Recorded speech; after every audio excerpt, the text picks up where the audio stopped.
Welcome to my channel. This is a story written by one of our subscribers.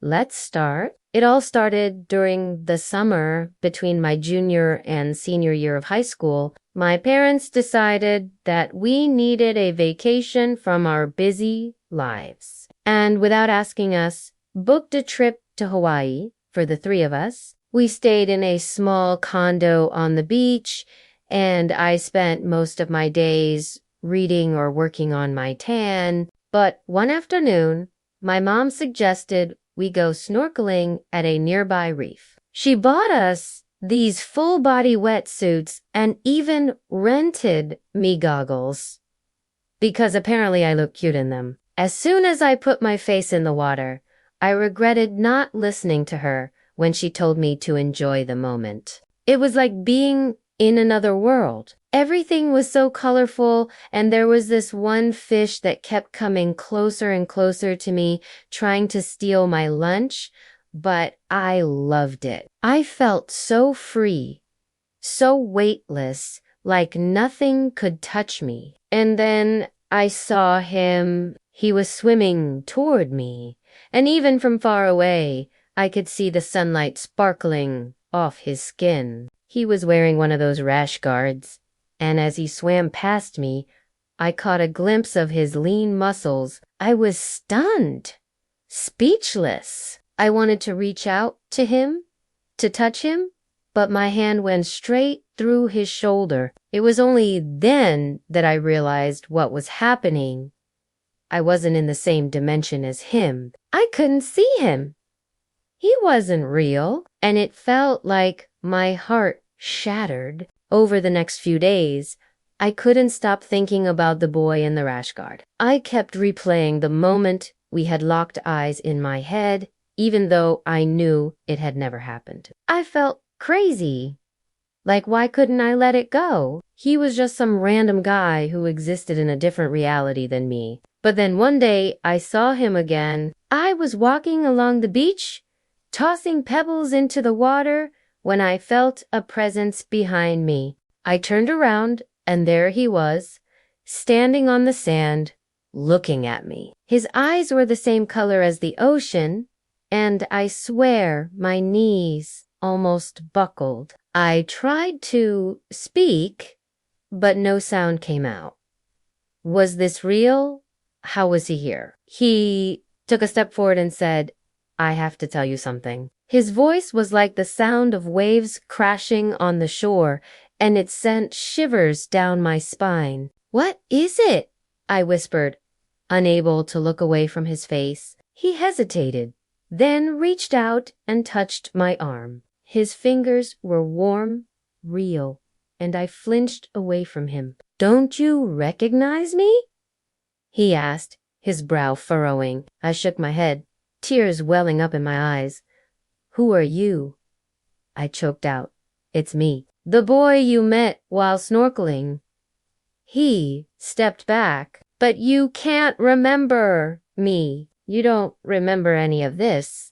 "No," I whispered, my heart breaking. "Why can't I remember?" He looked away, his shoulders slumping. "Because you don't want to remember. You pushed me away." "I'm sorry," he whispered. "I didn't mean to hurt you." "You didn't hurt me. I hurt myself." He took another step back. "I need to go. Maybe if I leave, you'll remember who you are, who we were." And with that, he turned and walked away for the rest of the trip. I couldn't shake the feeling that I was missing something important, some vital piece of my life. When we got home, I couldn't focus on anything else except searching for answers. I scoured through my old photo albums, desperate to find a familiar face, a glimpse of a life I couldn't remember living, but it was no use. All I found were pictures of smiling faces that meant nothing to me. I felt lost, like a ship without an anchor, tossed around by the waves of a relentless sea. One night I confided in my mom. Is there something you're hiding from me? Am I adopted? She asked. Confused, I shook my head. No, you're not adopted. You're my daughter, and I love you. She hugged me tight. If you're struggling with your memory, maybe you should see a specialist. But I didn't want that. I wanted the truth. I wanted to know who I was.